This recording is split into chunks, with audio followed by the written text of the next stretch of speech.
Assalamualaikum Bu Desti. Waalaikumsalam Bu Nisa. Ya, apa kabarnya Ibu hari ini? Alhamdulillah sehat. Bu Nisa gimana? Alhamdulillah sehat juga. Oke. Untuk hari ini kira-kira rencana apa ya Bu ya yang akan kita bahas pada pertemuan ini? Jadi saya sekarang ini kan mengajar di kelas 12 ya. Nah kelas 12 waktunya tinggal sebentar lagi menghadapi ujian. Benar. Nah sayangnya anak-anak itu terutama di pelajaran saya matematika itu masih susah untuk menganalisis soal. Oh gitu. Iya benar sekali. Maka saya mau sama anak-anak belajar bagaimana cara menganalisis. Oh begitu. Kira-kira tujuannya dalam pertemuan hari ini apa ya Ibu ya? Nah, karena mereka matematika lanjut dan yang masih sangat kurang bagi mereka itu di soal-soal bentuk cerita. Jadi fokusnya analisis soalnya yang bentuk cerita. Oh begitu. Oke. Nah selanjutnya kesempatan apa ya yang Ibu miliki pada saat ini? Nah, karena memang waktu di matematika lanjut itu banyak dan memang materi kita sudah selesai untuk penyampaiannya, jadi benar-benar kesempatan untuk bertemu untuk analisis soal ini lumayan panjang gitu. Jadi untuk mempersiapkan mereka untuk ujian, jadi kita bahas dari yang pertama tentunya untuk jenis analisis soal yang soalnya bentuk cerita. Oke Ibu, kemudian dari skala 1 sampai dengan 10 kira-kira di mana nih posisi Ibu saat ini? 6 sampai 7 ya untuk pencapaiannya sekarang. Oke, 6 sampai 7 dalam pencapaian tujuan tersebut ya Bu ya.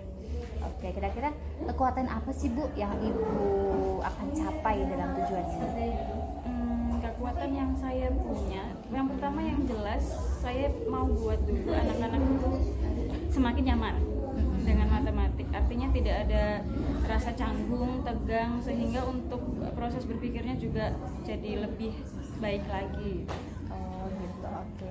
Selanjutnya apa rencana Ibu nih dalam mencapai tujuan tersebut? Nah, untuk analisis soal yang bentuk cerita ini kan biasanya monoton ya, gitu-gitu aja gitu. Maka saya tampilkannya tidak hanya dalam bentuk soal yang sederhana, artinya nanti tingkatan soal-soal itu mau kita lebih variasikan lagi. Oh begitu. Keren ya Ibu, sangatlah berinovasi banget ya Bu ya. Oke. Kira-kira ada nggak sih Bu strategi untuk mencapai itu? Nah, strateginya yang jelas sebelum saya ujikan ke anak-anak itu nanti saya juga ngobrol bareng dengan MGMP ya, Kombel. Kombel, iya ya, serangan Kombel ya Bu ya. Jadi tidak artinya seperti ini, ketika ini saya ujikan ke anak-anak apakah ini melampaui batas gitu ataukah justru targetnya malah belum tercapai gitu. Jadi langkah awalnya jelas koordinasi dengan ya benar, koordinasi dengan Kombel. Oke, siap. Selanjutnya bagaimana jangka waktunya Bu? Nah, untuk pencapaian ini untuk jangka waktunya 2-3 minggu mungkin bisa ya Bu? 2-3 minggu. Oke, iya bisa ya Bu ya. Analisis soal cerita. Oke. Selanjutnya komitmen apa ini Bu yang Ibu miliki untuk terhadap rencana ini? Komitmennya itu apa Bu? Nah, kan kita sebelumnya punya kesepakatan dengan kelas, jadi anak-anak juga sudah tahu tujuan kita dan kita punya komitmen bersama bahwa kita akan mensukseskan pembelajaran matematika ini, terutama di analisis soal cerita. Oke, siap. Kemudian siapa dan apa yang dapat membantu Ibu dalam menjaga komitmen itu?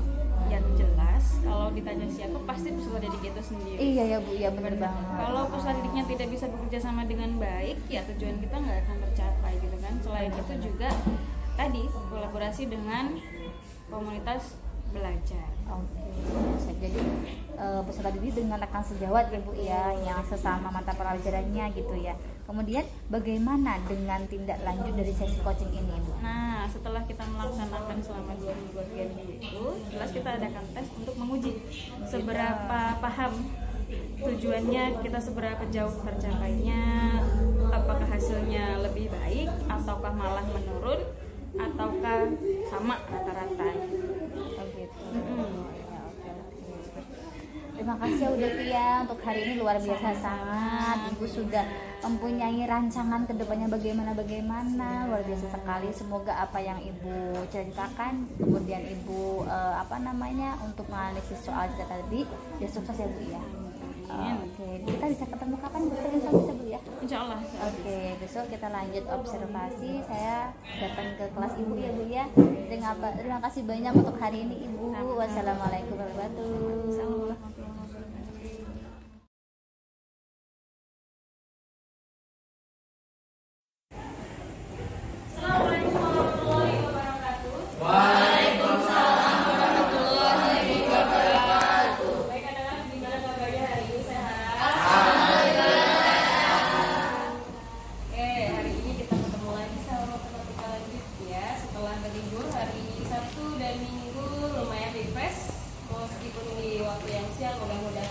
Semangatnya tetap semangat. Oke, hari ini yang nggak masuk siapa?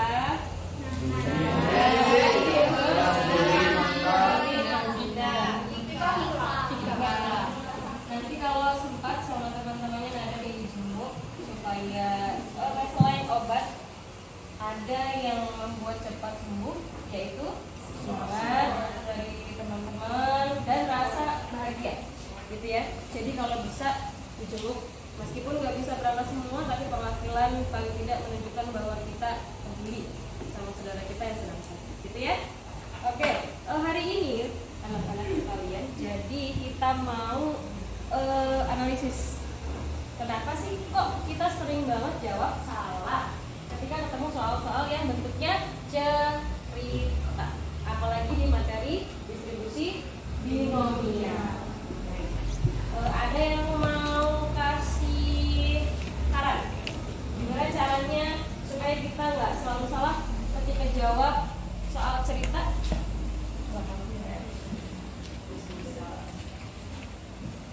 Ada yang mau berbagi? Harus selalu berbagi meskipun betulnya tidak uang. Berbagi itu nggak harus uang.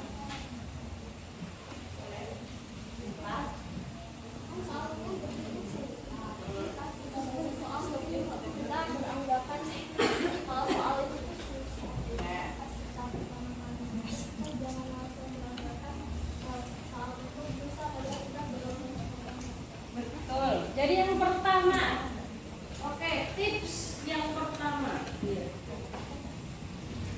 jangan timbulkan dalam pikiran kita bahwa soal itu susah. Jangan dulu ke soal deh, ke pelajarannya dulu. Ya, ketika masuk jam matematika, aduh susah. Udah, mau sampai kiamat juga pasti susah. Ya, jadi berpikir positif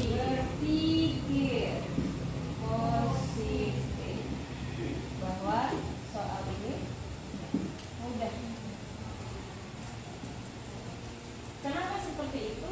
Karena dari kita berpikir seperti itu yang kita alirkan dalam tubuh kita itu hal-hal yang positif. Yang kedua, ada lagi yang memberikan saran apa? Fokus. Iya. Fokus. Nanti kita kumpulin ya. Kenapa harus fokus? Fokus bukan tentang berita-berita di industri, fokus, gitu ya. Fokus. Jadi jangan cuma badannya saja, jasadnya saja yang ada di sini, tapi juga pikirannya, hati juga pikiran. Masalah cucian piring yang numpuk tadi di rumah, biarin aja. Nanti kalau pas di rumah baru dikerjakan. Kalau di sekolah fokus. Terus yang ketiga, lanjut ke soal. Mencoba. Dengan cara seperti apa? Dibaca soal secara keseluruhan.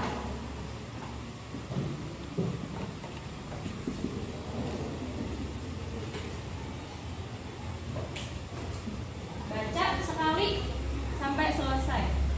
Habis itu kok belum paham, baca lagi, tapi jangan sampai selesai. Baca dulu sampai titik. Baca sampai titik kalimat yang pertama. Ya. Keempat, diulangi sebagian.